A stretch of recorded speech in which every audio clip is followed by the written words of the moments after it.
بابا آخر کی بات ہے. جی ہاں، مولانا الیاس رحمت اللہ علیہ ایک سفر پر، پھر حاجی صاحب نے کئی بار سنایا، پھر ایک جگہ پر قیام تھا تو جو ہی داخل ہو رہے تھے فوراً واپس آ گئے. تو واپس آ گئے تو سارے جتنے تھے وہ فکر مند ہوئے کیوں واپس آ گئے. تو انہوں نے ادھر ادھر دیکھا، پھر کچھ بھی نہیں ملا، بس نہیں داخل ہو رہے تھے.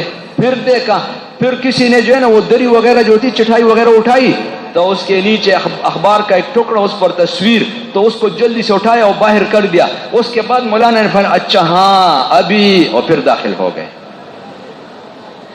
اللہ پاک کے ساتھ تعلق تھا، اس کی باتیں ہوتی ہیں، وہ علیحدہ ایک نظام چلتا ہے. جی ہاں، یہ مولانا الیاس رحمت اللہ علیہ جب آخری ایام تو جو ہے نا پھر کوئی آیا بڑے عالموں میں سے اور جو ہے نا پھر وہ جانے رہے. کہاں جا رہے ہو؟ جی بس جاؤں گا پھر آؤں گا. انہوں نے کہا 19-20 کی بات ہے، یعنی یا 19 دن یا 20 دن، یعنی میں تو جا رہا ہوں. اس کو بتا دیا پہلے سے. اس کے بعد کتابوں میں لکھا ٹھیک 19 دن میں جو ہے نا دنیا سے تشریف لے گئے. ایک مجلس میں مولانا رائے پوری رحمت اللہ علیہ، تو مولانا منظور نعمانی رحمت اللہ علیہ، تو ابتدائی ایام میں اس طرح تو انہوں نے یہ اس کے شاگرد وغیرہ تو ان کو بتایا کہ مولوی دہلوی یعنی مولانا الیاس رحمت اللہ علیہ کی خدمت میں جایا کرو.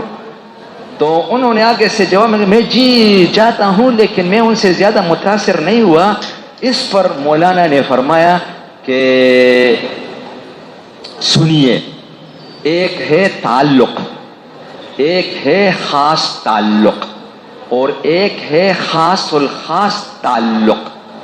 اور آج کل میرے اس میں یہ بات ہے کہ مولانا کا اللہ پاک کے ساتھ خاص الخاص تعلق ہے. مولانا رائے پوری رحمت اللہ علیہ نے ان سے فرمایا بھائی اور دوستو، حقیقتیں کچھ اور ہیں تبلیغ کی. اللہ پاک جو ہے نا ہمیں عطا فرمائے.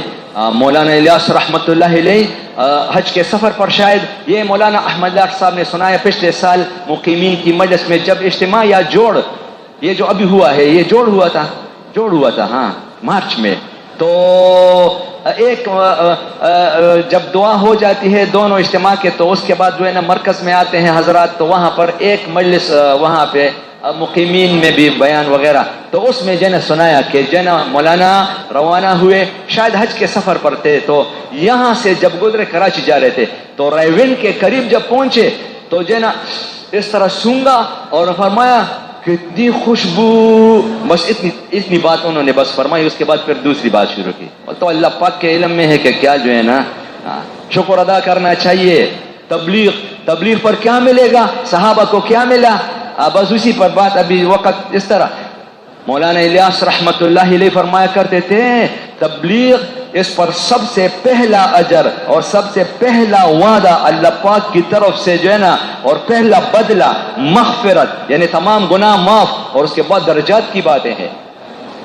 بڑے بڑے درجات دین کی محنت کرنے والوں کے لیے ہے. جنتیں جو ہیں نا دوستو درجات ہیں، معلوم نہیں کیسے ہیں، وہ تو علیحدہ بات ہے کہ درجے اور سب سے اوپر جو ہے نا جنت الفردوس کا ہے. اور اس لیے حدیث شریف میں آیا ہے کہ جب مانگو تو جنت الفردوس کو مانگو. نیچے جنتیں تو جو ہے نا وہ اس طرح ہیں کہ جو ہے نا سونے کے بنے ہوئے ہیں، چاندی کے بنے ہوئے ہیں برتن بھی، اور جو ہے نا دیواریں بھی ایک سونے کی، ایک اینٹ اور ایک چاندی کی، دروازے بھی جو ہے نا سونے کی، چوکٹ بھی، انگیٹیاں بھی، اور جو ہے نا جوتے بھی، سر پر تاج بھی یاقوت اور مرجان کے وغیرہ وغیرہ، وہ علیحدہ نظام ہے. اور پھر سب سے بڑے اس کی بات تو وہ تو اور ہے. فرمایا جنت الفردوس کو اللہ پاک نے بنایا اور اپنے ہاتھ سے بنایا، اور پھر مہر لگا دیا، نہ کسی فرشتے کو دکھایا نہ کسی نبی کو دکھایا.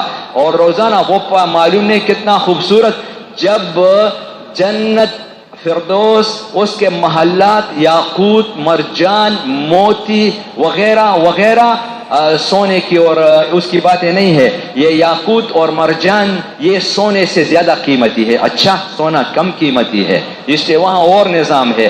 جب محلات ایسے اور پھر محلات جو جنت الفردوس کے تو اس کی چھتیں وہ اللہ پاک کا عرش تو کون انداز لگا سکتا ہے کہ کیسی جنت ہے.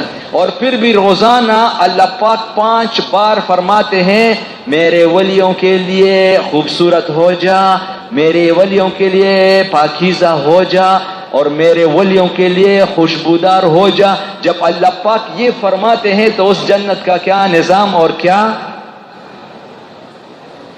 یا اللہ بابا ہم تو معلوم نہیں کن کن چیزوں میں پھنسے ہوئے ہو، وہاں کیا نظام اور ہمارے سامنے کیا نظام. بابا زندگیوں کے فیصلے ہو جائیں،